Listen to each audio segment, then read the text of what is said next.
Hello class, here we are for Unit 4 notes on conditional probability. So conditional probability is probability, but it's probability when we know like extra information about the situation we're trying to find the probability of.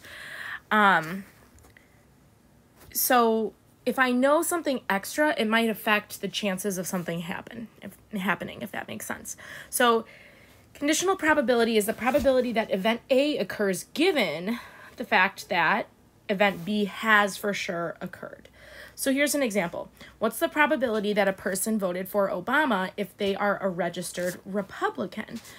So the fact that they're a registered Republican totally changes the probability that they voted for Obama, because Obama ran as a Democrat, so chances are probably less that they voted for Obama because their ideology is with Republicans.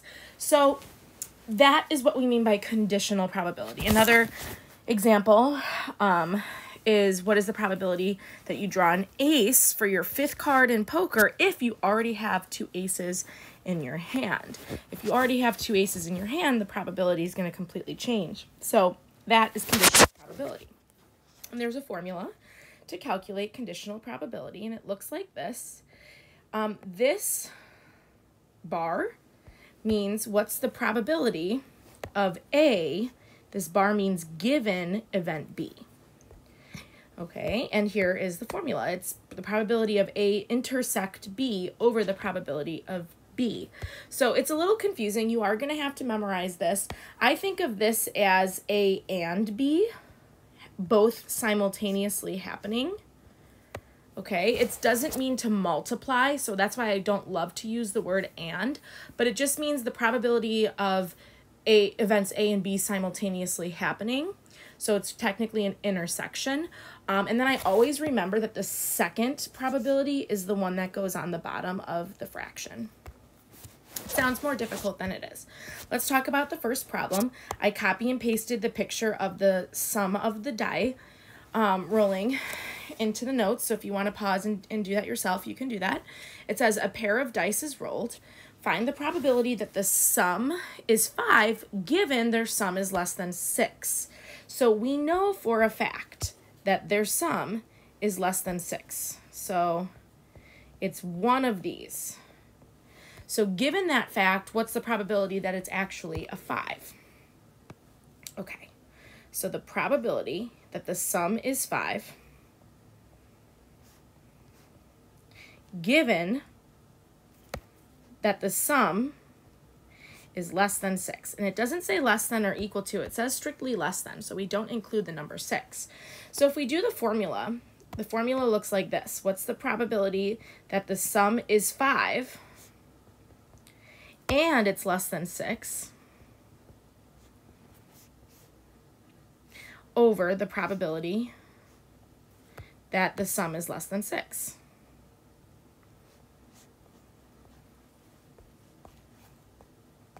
Okay, now what's nice about these is we're really just counting here. We're really just counting.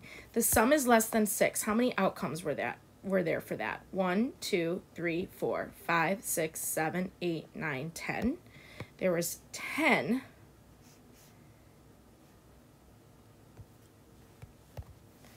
possibilities that the sum is less than 6, and the probability that the sum is 5 and less than 6 means the overlap.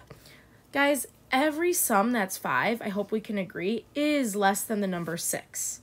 So all of these 5s count. So there's 1, 2, 3, 4 5s, which are also less than 6. So the probability is 4 over 10, which is 2 over 5. That's the probability that the sum is 5, given the fact that the sum is for sure less than 6. Let's do a card one.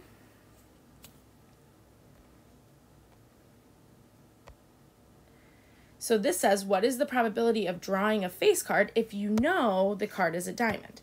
So the probability of a face card, knowing, given the card is a diamond. Okay. So first we want to find the probability that it's a face card that's also a diamond. So it's the overlap. That's what intersection is. So instead of and, I could be doing the intersection sign. It means the same thing. It does not mean to multiply in this case. It just means the overlap.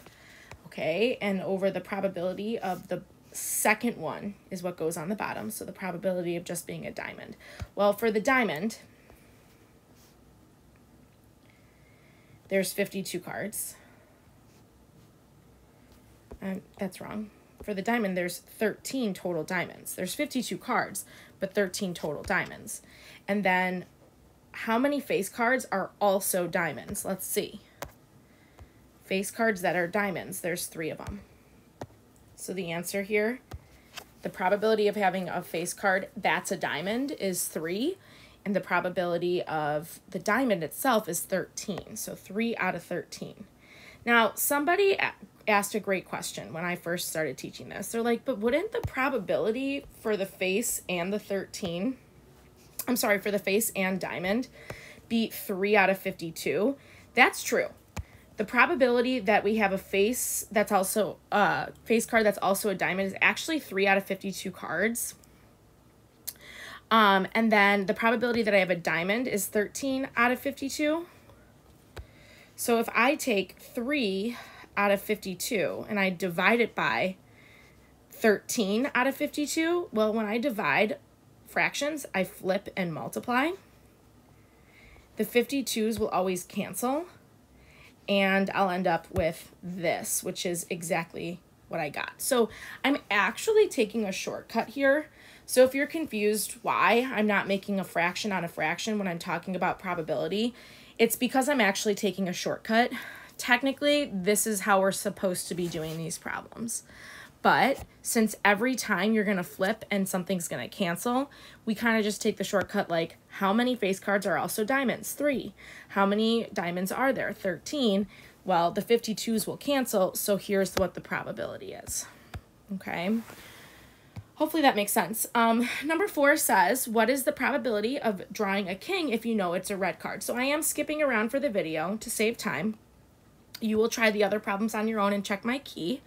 What is the probability of drawing a king if you know it's red? So the probability of drawing a king, knowing that we have a red card. So we want to find the probability, or how many kings are also red. Okay, there's the intersection sign. Intersection just means a king that's also red. Okay, and over the probability that it's red. Well, for red, there's 26 red cards in the deck. So it's 26 out of 52. We're just going to write the 26. We know the 52s will cancel. The king and red. So how many red kings are there? There's 2 of them. Technically, it's 2 out of 52, but the 52s will cancel. So 2 out of 26 reduces to 1 over 13.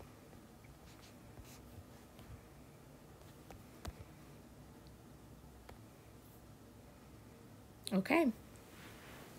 So those are some card problems and some dice problems. We're going to move on and talk about using a chart. Okay, again, I want you to try 5, 6, and 7, but I want to make sure that this video is not too long. So let's talk about using a chart. This is actually how a lot of these problems come up on the SAT. So this is great to review. It says, given this chart, find the probability that a test subject stayed healthy given that he or she used the experimental drug. Okay, so this is obviously a study that happened. They figured out how many people got sick using the experimental drug. And obviously when there's an experiment, they're also going to test a placebo. And how many people stayed healthy using the experimental drug compared to the placebo. So let's talk about the totals. How many people in total used the experimental drug? I don't know if you can hear, my son just woke up from his nap. It's not good, I just put him down. So that's a total of 3,100, and 800 plus 500 is 1,300. Okay, so the problem says this. Find the probability that a test subject stayed healthy given that they did use the drug, not placebo. Okay, let's write the formula. So this is the probability that they both were healthy and used the drug divided by the second part, which is the probability that they used the drug. Okay, so the probability that they used the drug in general is the 3,100. That's how many people actually used the drug. And the number of people that stayed healthy and used the drug was 900. So this reduces to 9 out of 31, and that's the answer.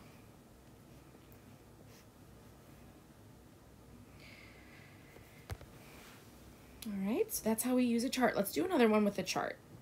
Number 2 says the table shows the number of students who are varsity athletes. Find the probability that a student is a varsity athlete given that he or she is a sophomore. Given that he or she is a sophomore. So let's go ahead and pull up our calculator here. Just need to get it there. Perfect. And let's do some totals. So 8 plus 334. So there was 342 freshmen. 28 and 288 is 316 sophomores. 32 and 289.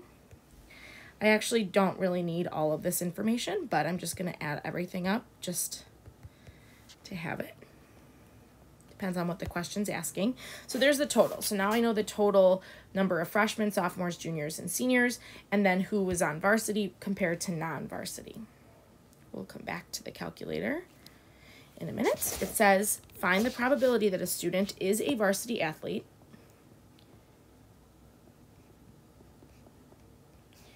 given that they're a sophomore. So we want to find the number of varsity athletes that are sophomores divided by the number of sophomores. Remember, the bottom is always the second one. Okay, so the total number of sophomores is 316.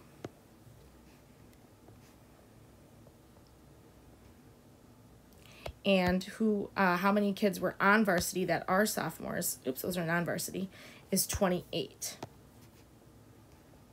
And so that's why I wanted my calculator. I knew I was going to have to reduce this. So 28 out of 316 is 7 out of 79.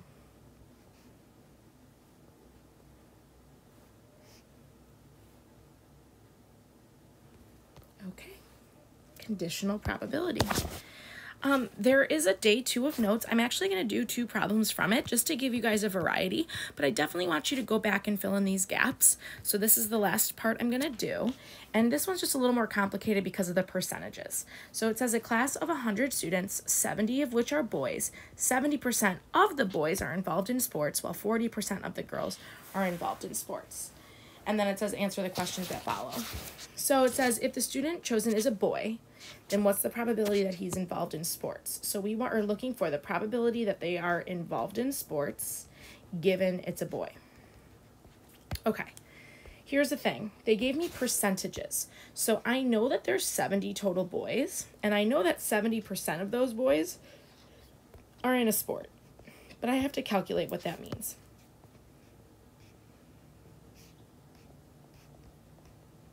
To find 70% of 70, I'm going to take 70 times 0.7. Okay, so 70 times 0.7 is 49. So 49 boys are in sports.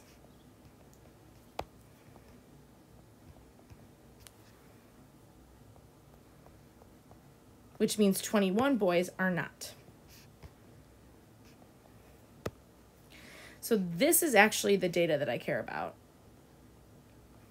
All right. So what's the probability that they're in sports given they're a boy? So this is going to be the probability that they're a boy in sports. So the overlap, the intersection,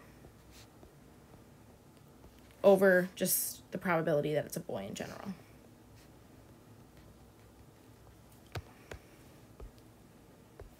Okay, so the number of boys in sports was 49. The number of boys in general was 70.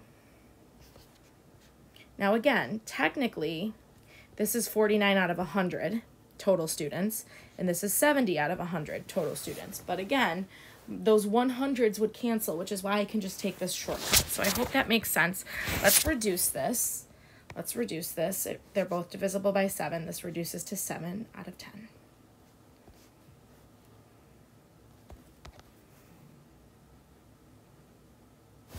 Makes sense because that's 70%. All right. And what is the probability that the student is involved in sports in general?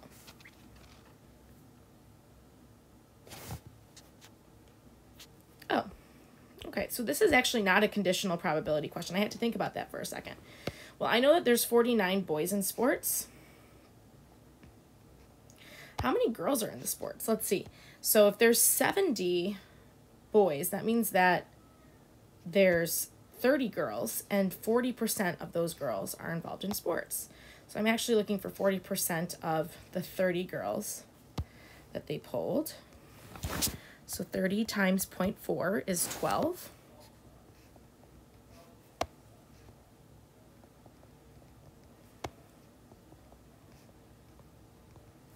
Which means 18 are not.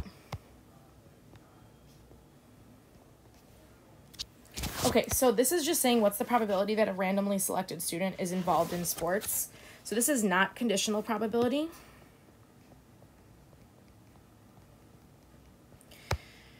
Well, here's the deal. There are 49 boys in sports. There are 12 girls in sports. So that's 61 kids that are involved in sports out of the total 100. That does not reduce, so that's the answer. Okay, and I could keep going. Actually, I kind of like C because it's kind of the flip of A. It says if the student chosen is involved in sports, what's the probability that he is a boy? So this one is the probability that it's a boy given we know that the kid is involved in sports. So let's finish out with this one. Oops, that's just what we're looking for. So what's the probability that it's a boy in sports given probability it's a sport, so sports goes on the bottom. So we just figured out that there's a total of 61 kids in sports. So that's the bottom because we know that there's a total of 61 kids. And specifically looking for boys, well, there's 49 boys that are in sports. So that one is the answer. Okay, so that one was just the reverse of part A. So that's the deal. Hopefully we're not overthinking it too much, but take a look at the rest of my notes key, fill in the rest of your notes, and if you need to pause or rewind or go back and listen again, please do. And those are our notes on conditional probability.